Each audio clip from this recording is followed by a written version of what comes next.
64억 아파트 찬스로 용산에 77억 아파트를 한 30대 이상 거래 3천여 건을 국토부에서 적발했다고 합니다. 고가주택 이상 거래 조사를 했는데 편법 증여라든지 대출 전용, 그러니까 용도에 맞지 않게 썼다는 거죠. 이것도 좀 엄밀히 말하면 맞지 않은데 그런 의심 사례가 쏟아졌는데 강남, 서초, 성동, 분당, 송파에 집중돼 가지고 국토부에서는 강도 높은 기획조사를 계속해서 하겠다고 합니다. 이런 기사 많이 보시긴 했죠. 하지만 계속해서 경각심을 여러분들이 갖고 계셔야 되고 사실 뭔가 어긴 건 맞거든요. 그래서 그 내용들이 어떤 건지 뭐 여기 방송 들으시는 대부분 분들은 이런 게 이제 잘못된 거구나 하면 당연히 안 하시겠지만 아주 소수로 간혹 가다가 모르고 하시는 경우도 일부 있어요. 그런 걸 하지 말자는 의미에서 제가 좀 가져왔습니다. 자, 기사 원문을 밝히고 볼게요. 오늘은 제가 국토교통부 원문제라도 보여드릴게요. 매일경제에서 가져왔고요.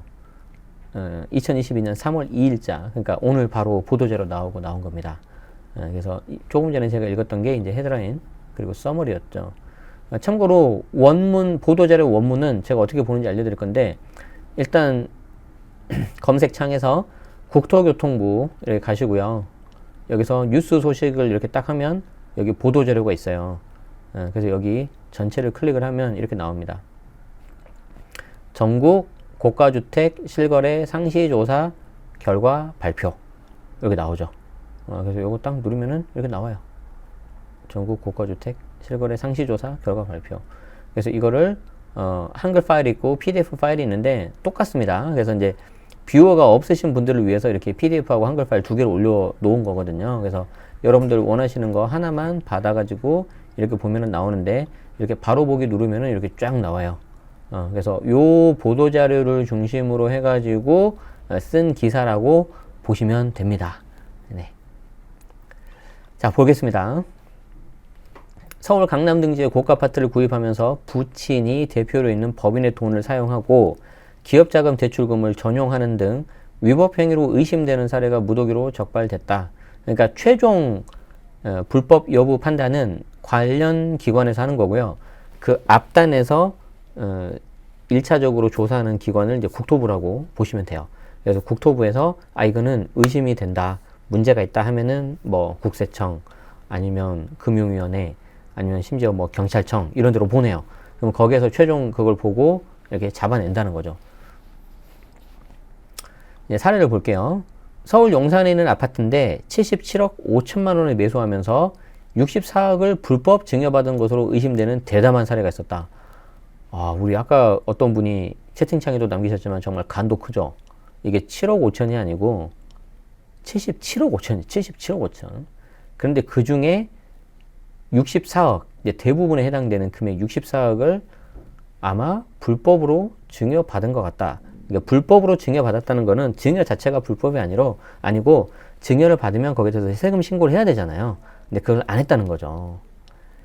자, 2020년 3월부터 작년 6월, 그러니까 2021년 6월까지 전국의 9억 이상 고가주택 거래 76,107건을 조사를 했는데 그 중에서 7,780건, 그러니까 대략 한 10% 정도 되는 거죠. 그 건에 대해서 자금 조달 계획과 거래 가격 등을 정밀 조사한 결과 총 3,787건의 위법 의심 사례가 적발돼서 관계기관에 통보했다. 그러니까 꽤 이거는 우리 기억나십니까? 과거에 공시가격 1억이야 89,000 얼마였는데 위법 의심 사례가 560건. 제가 숫자까지 외웠어요. 대략 한 0.6%였잖아요. 근데 그거보다는 훨씬 더 비율이 크네요. 자, 얼마나 되는 거죠 지금? 이 정도면 그래도 꽤 크죠. 전체가 76,107건인데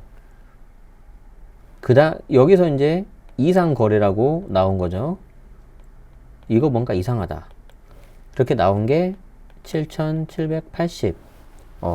약 몇 퍼센트입니까? 7780 나누기 76107 하니까 10.2%가 나오네요. 10.2%. 전체 기준입니다. 그리고 이 중에서도 다시 위법 의심 사례. 역시 여기도 마찬가지군요. 위법 의심 사례.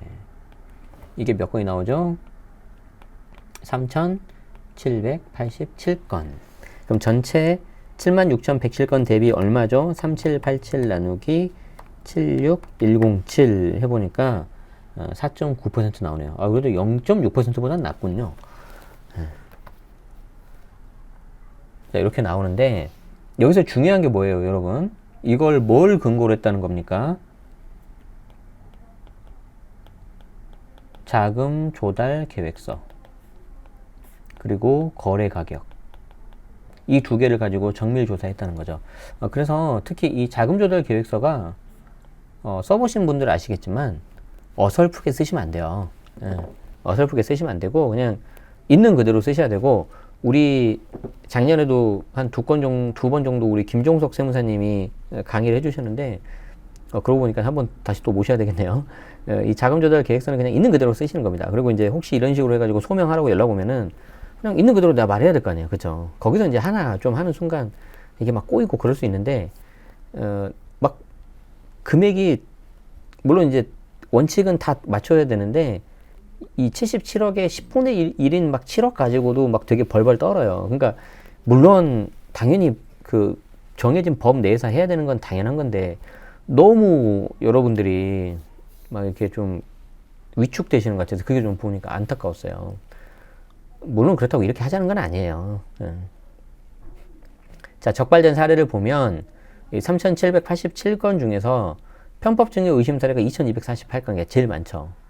그 다음에 계약일을 거짓 신고한 거. 이게 이제 계약일을 조금 조정하면 무슨 취득세라든지 양도세라든지 조금 약간 혜택을 볼 수가 있거든요.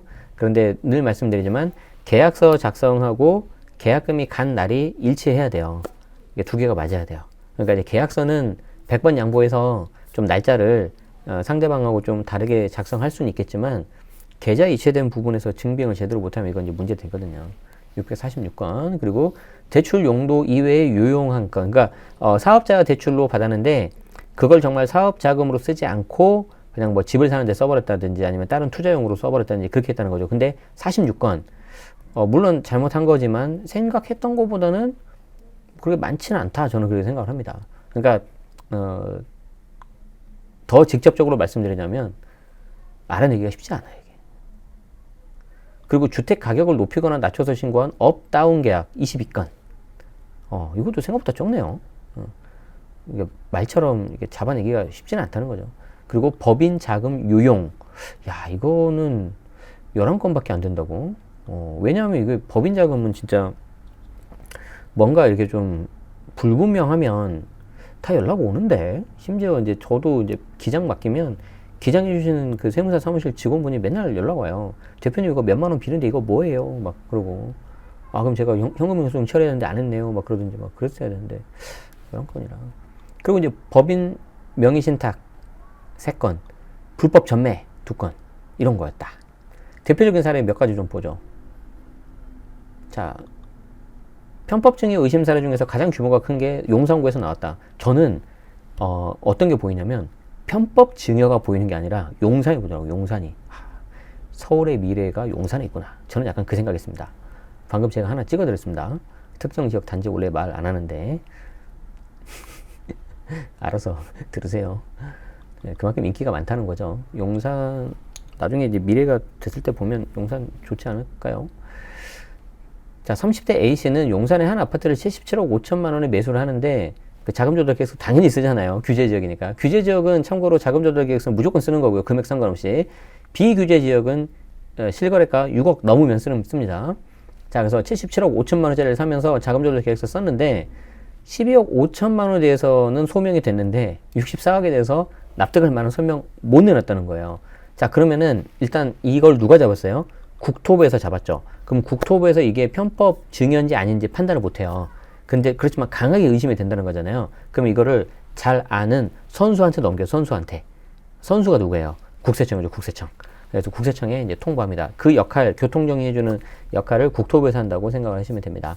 그래서 그 국토부가 A씨의 아파트 매입자금 출처를 자세히 살펴보니까 편법 증여가 강하게 의심된다. 그래서 관련 자료 일체를 국세청에 넘기는데, 뭐 물론 저도 이제 뭐 조사를 해본 적도 없고 받아본 적도 없고 그렇기 때문에 자세하게는 모르지만, 이제 주변에 진행할 때 이제 좀 같이 조력자로 들어가신 세무사님이라든지 또 실제 해보신 분 말 들어보면은 탈탈 턴다고 합니다.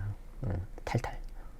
그렇기 때문에 늘 말씀드리지만 원리 원칙대로 꼭 하시기 바랍니다. 만약에 이게 조사를 해가지고 탈세 혐의가 확정이 됐다. 그럼 어떻게 되느냐? 미납세금 당연히 추징하고요. 거기에 따라서 가산세까지 나오겠죠. 그럼 금액이 어마어마할 거예요, 이게. 어마어마할 겁니다. 단순 계산해도 어이구야, 한 몇 억 나오겠는데. 자, 20대 B씨 볼까요? 20대 B씨의 경우에는 부친의 지인으로부터 서울 소재 아파트를 11억 4천에 매수하는 계약을 체결했는데 대금을 그럼 줘야 될 거 아니에요? 근데 실제로 지급을 안 했어요. 그리고 그러면 왜 돈을 안 줬냐 봤더니 그 매도인, 물건을 판 사람의 채무를 인수하는 조건으로 소유권을 이전했다는 겁니다. 뭐 그러면 이제 계약 뭐 하기 나름이니까 그럴 수 있다고 100번 양보하자고요. 그런데 그 과정에서 매수인 B는 전혀 뭐 이렇게 한 게 아니고 그 매수인 B의 부친, 아빠가 채무 인수 등 모든 조건을 합의를 했고 B씨는 알고 봤더니 그 해당되는 채무액을 상환할 능력도 없다고 보는 거죠. 쉽게 말해서 명의만 저 B씨 명의를 가져오고 좀 속된 말로 바지 사장이라는 거죠. 그리고 뒤에 조정은 다 부친이 했다는 겁니다. 이럴 때는 명의 신탁 갈 수 있어요. 경찰청에 갑니다. 경찰청. 잘못하면 형사처벌 대상이다. 물론 저 명의 신탁이 조건이 크게 3개인가 있어요. 저도 작년에 대학원 수업 들을 때 뭐 발표하는 것 중에 하나가 명의 신탁 저게 있어가지고 판례 보면서 막 했는데 어렵더라고요. 예전에 세무사 준비했을 때도 명의 신탁 파트 나오면 제꼈어요 그냥. 그래서 떨어졌나? 아니에요. 명의 신탁 문제는 안 나왔어요. 어쨌든 그랬는데 어려운 내용 중에 하나고 이게 자칫 잘못하면 아주 일부 소수 몇몇 분들은 아니 뭐 내가 내 자식을 대신해서 이렇게 했는데 뭐가 문제야 이렇게 생각할 수 있는데 그게 아니라는 거예요. 그래서 이게 만약에 정말 잘못됐다라는 게 확정이 되면 5년 이하 징역 그리고 2억 이하 벌금형에 처해질 수 있다. 이렇게 셌나? 그냥 세금 내는 게 훨씬 나아요 이게. 자, 또 다른 사례 볼게요. 강남 소재에 있는 아파트 29억에 매수한 CC는 부친이 대표로 있는 법인으로부터 6억 9천만 원을 조달했다. 그러니까 내 돈도 아니고 다른 사람 돈을 가져왔는데 그 다른 사람이 법인이고요. 그 법인의 대표가 부친이라는 거죠. 부친과 법인은 특수관계자긴 하지만 그 해당 법인에 있는 돈을 내가 써버렸기 때문에 저 법인의 피해를 준 거거든요. 그러면 진짜 법인 자금 유용 그리고 편법 증여 해가지고 아주 안 좋은 케이스로 갑니다. 그리고요, 이 경우에는요, 최근 트렌드가 뭐냐면 이 해당 금액에 대해서 조사만 하는 게 아니라 그 관련 법인 있죠. 돈 빌려준 법인 거기까지 같이 털어요.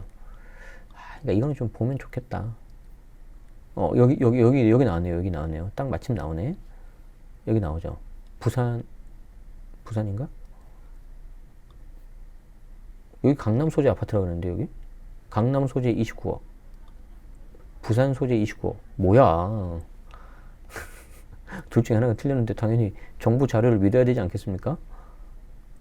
이거 아니군요. 이거네요. 이거. 죄송합니다. 여기 보세요. 여기 이 매수인이 여자분인데 이분이 강남 소재 아파트를 매수를 했어요. 근데 이분이 돈을 끌어오는 데 있어서 한 금액이 부족하니까 7억 원을 조달을 했는데 그 조달하는 대상이 아버지한테 직접 하는 게 아니라 아버지가 대표로 있는 여기 법인에서 이렇게 빼와버렸다는 거죠. 자, 그러면은 법인과 이 부친은 특수 관계자긴 하지만 여기랑 여기는 아무 관계가 없잖아요. 그리고 이 법인에서 뭔가 일을 하거나 그런 것도 없었을 것 같은데 뭐 주주가 아닌 한 그럼 여기 이렇게 줄 이유가 없죠. 그리고 설령 준다 하더라도 뭔가 이렇게 좀 그 차용증도 작성을 하고 그에 따라서 법정 이자율 제대로 지급하고 제대로 상환을 해야 되는데 이런 게 하나도 없었다는 거예요. 그리고 여기에 덧붙여서 아까 소득 능력도 없었다고 했었나? 그 얘기는 없네요. 그 얘기는 없네요. 그건 다른 거였네요. 자, 그리고 D씨는 강남에 아파트를 41억에 사들이는데 본인이 대표인 법인의 자금으로 16억을 그냥 조달해버렸다. 법인 돈은 법인 돈입니다. 삼성전자에 있는 돈은 삼성전자 거예요. 나중에 투자도 잘하고 주주들한테 배당도 잘하고 신제품 개발도 하고 그러라고 있는 겁니다. 그런데 아무리 삼성전자의 특수관계자인 이재용 씨라고 하더라도 삼성전자에는 돈을 함부로 뺐으면 안 됩니다. 자, 그래서 강남에 있는 아파트 42억을 사는데 본인 대표니까 이거 내 돈이지 생각하고 16억을 뺐지만 이거는 법인 자금 그냥 쓴 겁니다. 아, 그래서 이런 걸 보면 뭐 이렇게 가끔 이렇게 이게 뉴스 같은데 나오는 뭐 법인에서 뭐 돈을 누가 뭐 횡령을 했다, 돈 얼마를 뺐었다. 제가 도대체 이해가 안 돼요. 이해가 안 돼. 지금 16억 빼서 잡혔잖아요. 근데 어떤 회사 보니까 몇 천억을 직원이 몇 년간에 걸쳐서 뺐다는 데도 있고, 아휴, 거기까지만 할게요. 이 역시 국세청이 세무조사를 통해 자금 조성 경위와 회계 처리 적정 여부 등을 확인한 뒤에 탈루세액을 추징하게 된다. 이게 돈 안 낸 세금을 추징하게 된다. 그 말입니다. 자, 또 마지막 사례입니다. 이 씨는 부산에 있는 아파트를 29억에 매수하는데 기업 자금 대출, 그러니까 내가 회사를 운영하는 데 있어서 이거 회사 돈내 쓰는 대출을 사업자 대출로 받은 거예요. 그런데 그 대출을 가지고 아파트를 사버렸다는 거예요. 물론 이 아파트가 정말 사택으로 쓰거나 직원들을 위해서 정말 했다면 모를까. 그런 가능성은 매우 낮죠. 그래서 여기 금감원으로 보냈어요. 그래서 금감원에서 그 정말 쓴 게 용도에 맞지 않게 썼다. 그러면 대출금 회수해버려야죠. 그래서 이제 유형들을 좀 여러분들이 보시고요. 저는 유형도 유형이지만 지역이 보입니다. 지역이. 강남, 송파, 부산 이런 데 지역이 보이네요. 왜 지역이 보이나요? 그건 제가 관심사항이니까요. 자, 강남 3구 송동 분당구의 고가주택 위보 의식거래 집중. 특히 이 중에서 관심 있는 데는 성동이죠. 성동구. 자, 고가주택 위보 의심 거래가 강남구에서 361건이 제일 많이 적발됐고 이 다음에 서초구 313건, 성동구 222건. 이야, 분당구를 넘어섰네요. 그죠? 그 다음이 송파예요. 그러니까 성동. 야, 좋네요. 그죠? 지방에서는 대구 남구가 8위에 이름을 올렸다. 특히 해당 지역들은 단순 위법 의심 거래 건수뿐만 아니라 전체 주택 거래량 대비 위법 의심 거래 비율도 높았는데 이거는 위법 의심 거래 자체가 높아졌다기보다는 워낙 최근에 주택 거래량 자체가 줄어들어 버리니까 상대적으로 부각되는 기저효과 때문이겠죠.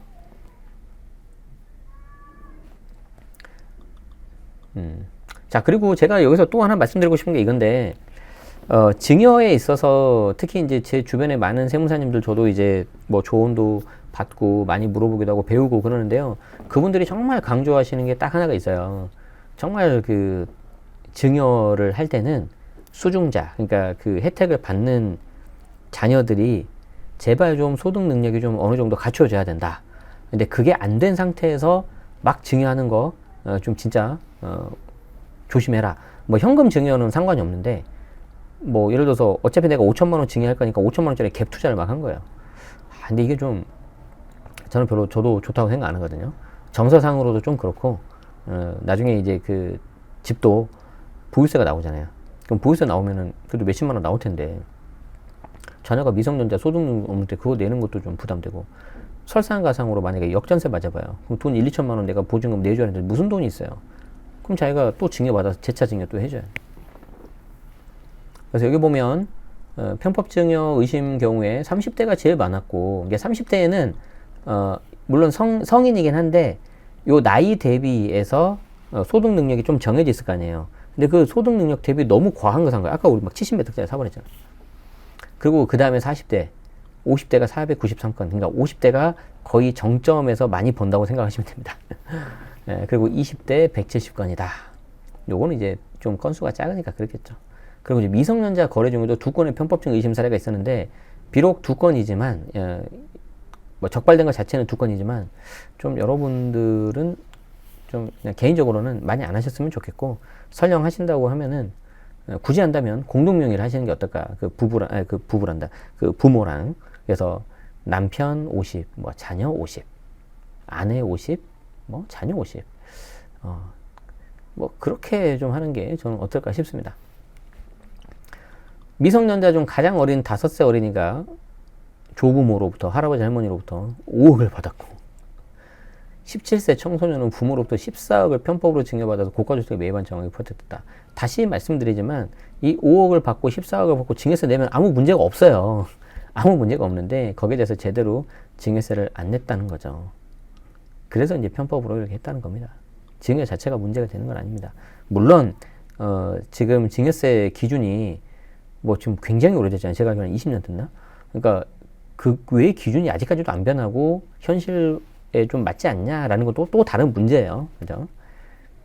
증여 액수가 10억 이상인 사례는 24건으로 조사됐고 대출 관련 규정을 위반한 편법 대출의 경우 은행권에서 31건, 제2금융권에서 27건이 각각 확인됐고 앞으로도 열심히 해서 기획조사 거래하겠다.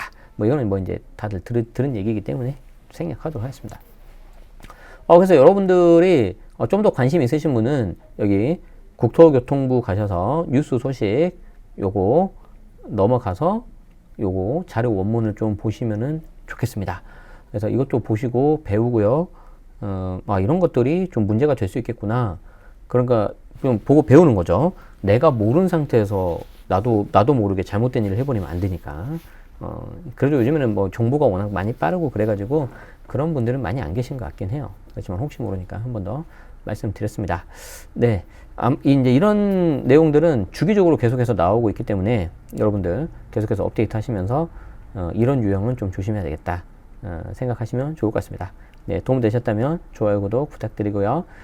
다음 기사 서울 5채 중에 한 채는 종부세 낸다고 하는데 도대체 이 공시 가격이 얼마나 오르려고 이러는 거냐, 요 내용 잠깐 쉬고 보겠습니다. 라이브 들으신 분들은 그냥 계속 있으시면 되고요. 별도 편집된 영상으로 보시는 분들은 별도 영상으로 제가 올려드릴 테니까 보시면 되겠습니다. 잠깐 쉬겠습니다.